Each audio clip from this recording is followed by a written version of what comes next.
Alright, so for my next video, and this is probably going to be longer than the previous ones, because we are going to LED an entire game, and the game we're going to be LEDing is Lord of the Rings. It's the only game in my collection left that hasn't been LED'd.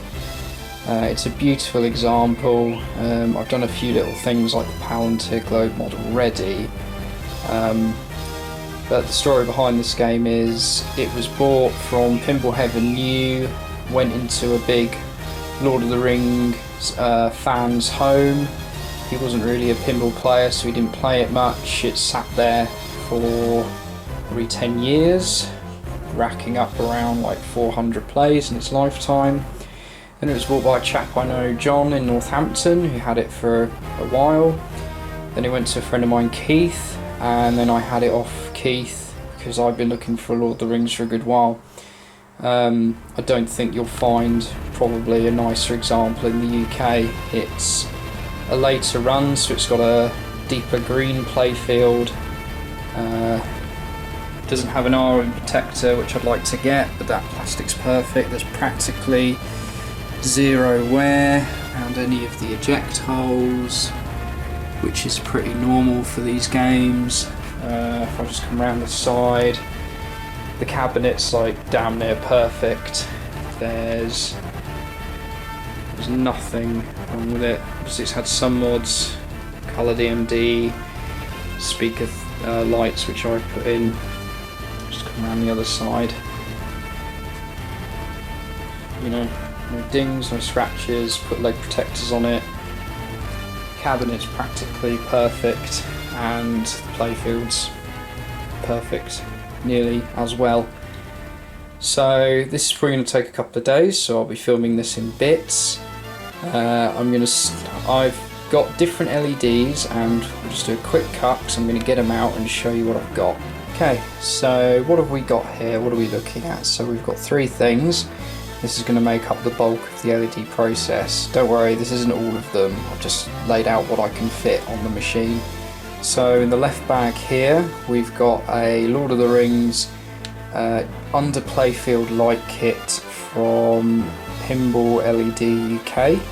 I generally buy all these kits from David because he's the only person I know that does them, and it's just so easy because you get all the LEDs you need for under the playfield. He includes a little map of where each colour goes, and just dead easy to do. It's just the time involved to do it.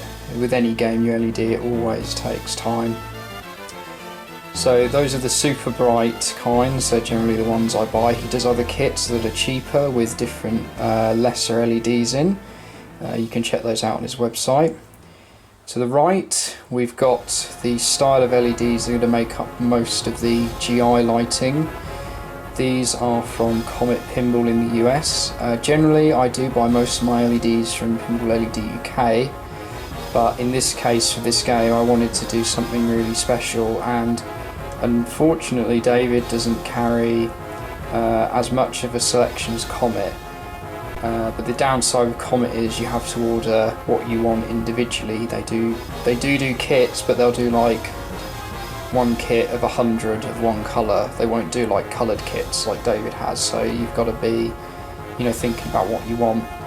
So for this game I've gone for the Stern style LEDs that Stern now fit in their modern games. So anything from Star Trek onwards you'll see has this kind of LED in. So sorry about that, these are the yellow ones. I've gone for a few other colours. I've got some green, red, white, just for different areas of the playfield. I'm going to try colour coding it, but if it doesn't work I've got plenty of white, so that'll probably look quite good. And finally, the crown jewel, and you really want to do that for these games, is this is an LED OCD board. And this is something I was not sold on when I first heard about it. My opinion was kind of, why would you want to put in a circuit board that makes your LEDs look like bulbs? You may as well have not bothered to LED the game. But after seeing what this can do, I'm really looking forward to trying it out, just because the thing about Lord of the Rings is, in particular, it has a lot of great effects fading with the lamps. that you will just completely lose when you put LEDs in the game. So I got this board off a guy from Pinball Info who was selling it, because they only sell these in the US, and it would have been very expensive to ship across. I just happened to be in the right place at the right time. One popped up for sale, so I think this was 100 quid total, which was great because that's about what you're going to pay for the board. Then you'd have to ship it, then you'd have to pay import, blah blah blah, and by the time you finish you're probably looking at, I don't know, 130-40 quid, so I saved a bit of money there. Comes with a load of cables, other bits and pieces, and that's the job I'm going to do last, because I want to get the LEDs working first before I do anything else. So that's what we're going to be doing. I'll be stopping at intervals just to update on progress, but I'm probably going to be doing this over a few days. So it's Wednesday now. I expect I'll be done by the weekend. I have done a game LED upgrade in one day.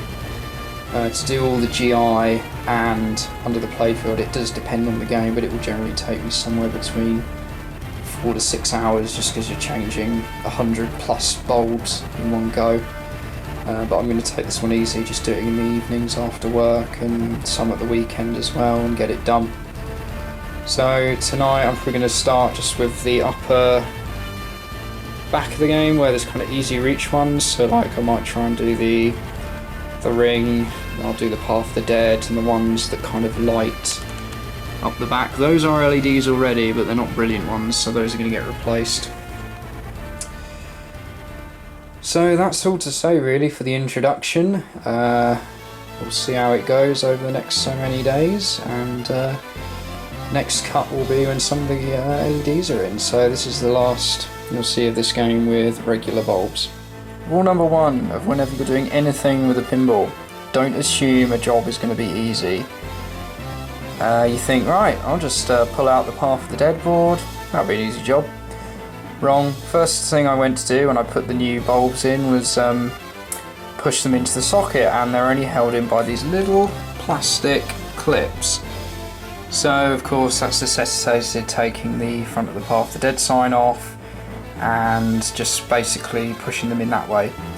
So we'll carry on. I've had to put some purples in the top. I just want to see how it contrasts. If it doesn't fit, I've got greens, I'll change them back. We'll see how it goes.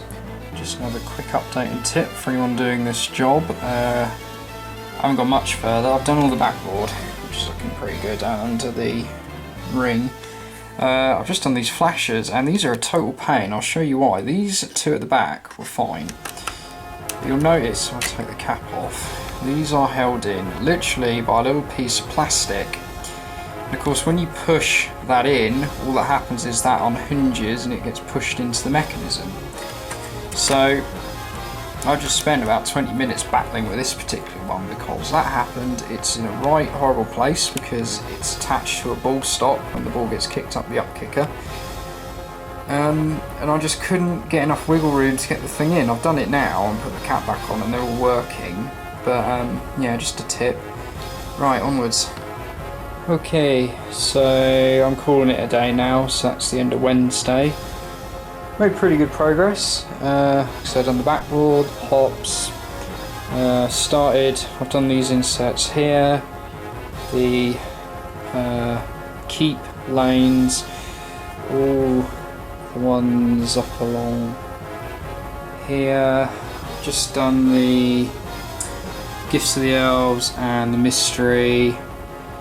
So, oh, and the 3 multiple lights. I thought it's nice, my friend who owned this before me did it, but I thought it was a really cool idea.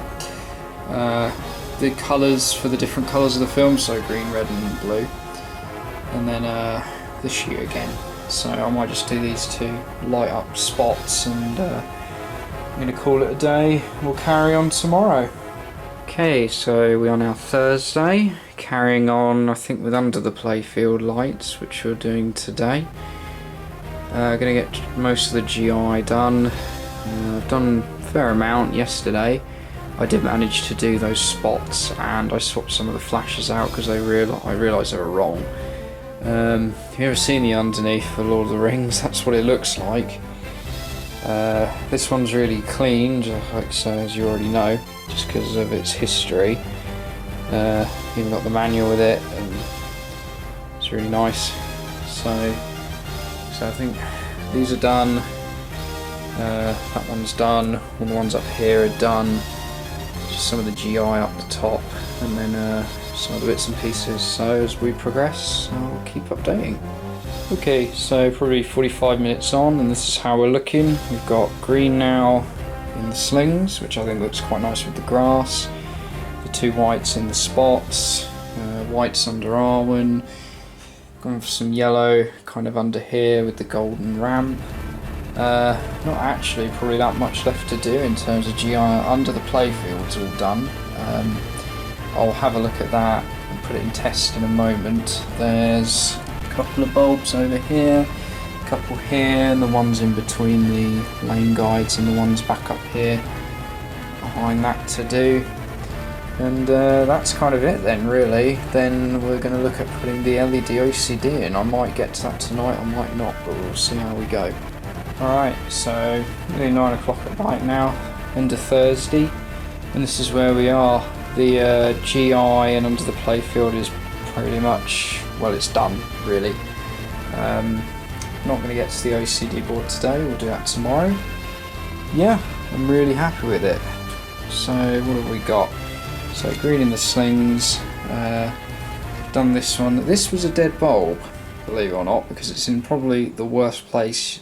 This plastic is horrible, and you can't go underneath like the rest of the bulbs because there's, well, I'll show you if we come round.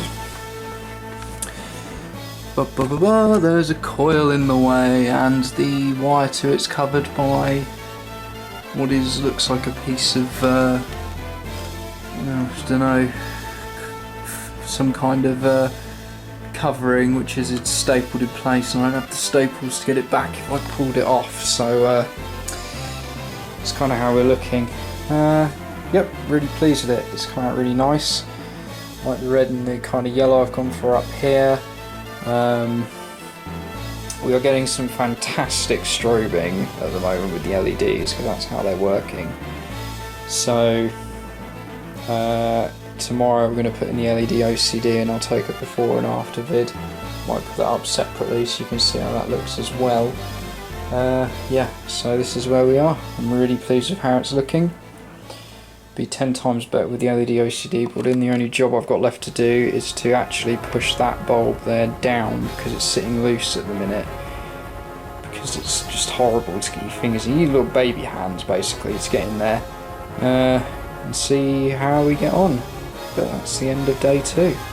Right, so Friday, I've got about 20 minutes before I disappear, because I'm going over to a mate's house because he's just taken delivery of the Pirates of the Caribbean. So we're going to go set that up.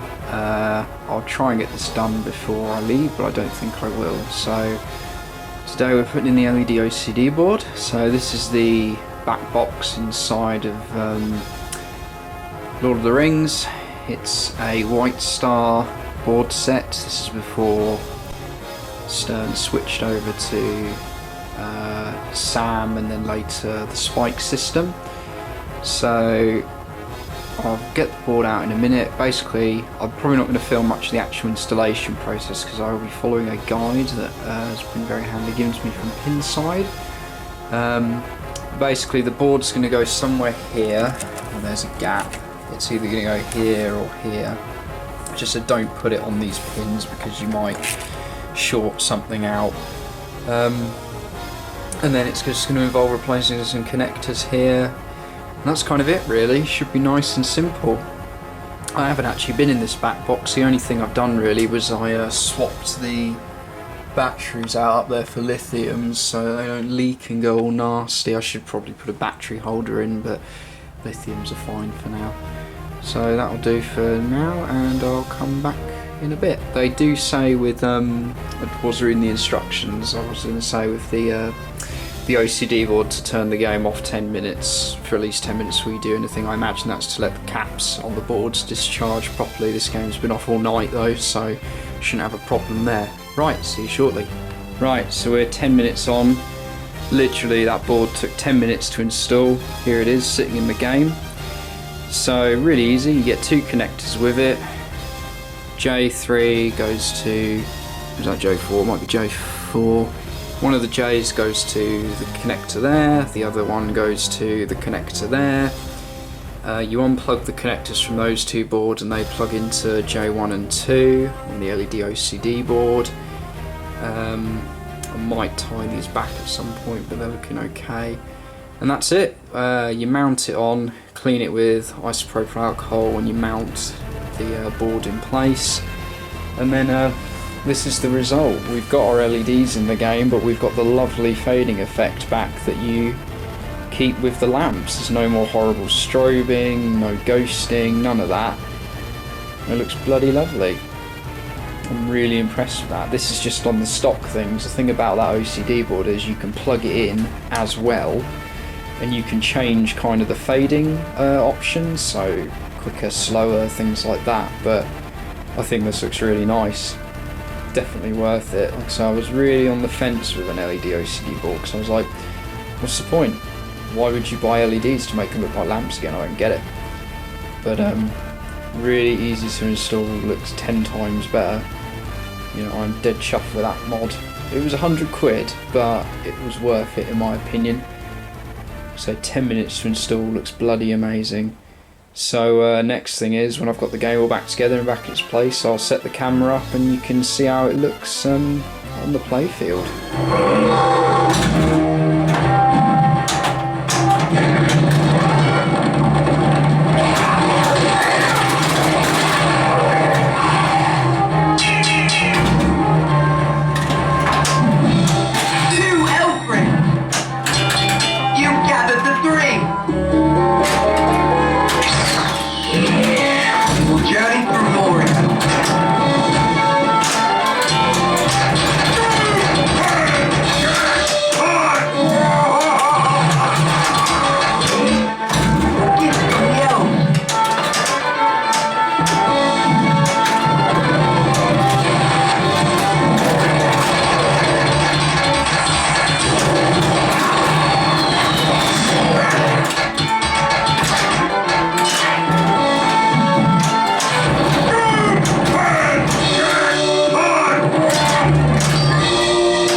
To go on that long, but that happens. I'm just going to keep playing, I'm going to stop the camera. So yeah, massive benefit to having LEDs, the game looks great, and the LED OCD board just stops all that horrible strobing and you get this lovely lamp effect off the LEDs. It's not perfect, but I think I could probably, if I hooked the software up and tweaked it a bit, get it smack bang on, but I'm really happy with it. So thanks for watching. I hope this inspires you to LED your game, tastefully though, you know, don't go for the multicoloured unicorn puke look that I see on a lot of games. I'm pleased with this, it's come out nice. So once again, thanks very much.